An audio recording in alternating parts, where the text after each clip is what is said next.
President McKinley was succeeded by Theodore Roosevelt, a hero of the Spanish-American War, who continued his predecessor's policy. And Senator Hoar presented him with a petition calling for an immediate end to a contest which was being degraded into an inhuman concentration camp where they could be more easily controlled.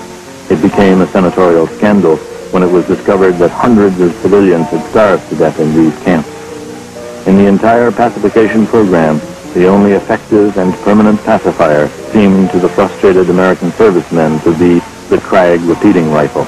On the march, they would sing hymns in praise of it. Damn the insurrectos, cross like Akiak Latrons. Underneath the starry flag, civilize them with a crack, and return us to our own beloved home. One of those returned prematurely to his own beloved home for civilizing the native population too enthusiastically was Brigadier General Jacob Smith. Before a to his men, "I want no prisoners. I want you to kill and burn. The more you kill and burn, the better you will please me. The interior must be made a howling wilderness." Further, hell-roaring Jake, as he was called, gave instructions that he wanted all persons killed who were capable of death. He designated it as 10 years of age. Brigadier General Jacob Smith was found guilty. He was sentenced to be admonished and was pensioned off. About this verdict, Secretary of War Elihu Root stated, "The application of the laws of war as to prevent transgressions upon their part. In this, General Smith has signally failed, and for this, he has been justly convicted." For the American people, since its beginning, the little war in the Philippines had been a divisive factor in American politics. So, in 1902, President Roosevelt celebrated the 4th of July by declaring the war formally over.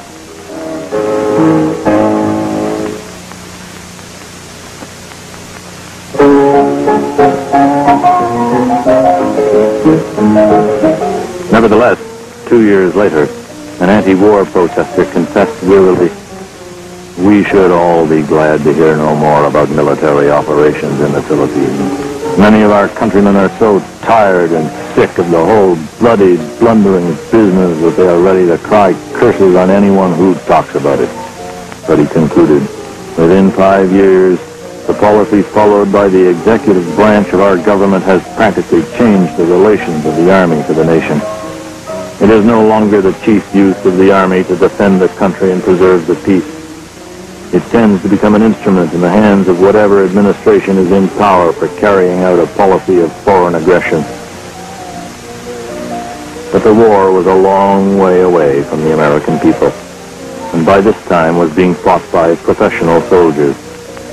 Their deaths were regarded as being a small price to pay for being a great Pacific power. Besides that, native troops were being trained to take over much of the fighting in a process of Philippinization.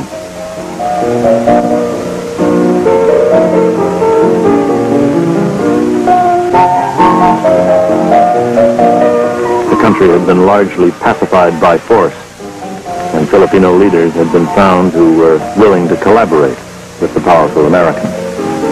In the biographs at home, the American soldier in the service of imperialism was romanticized.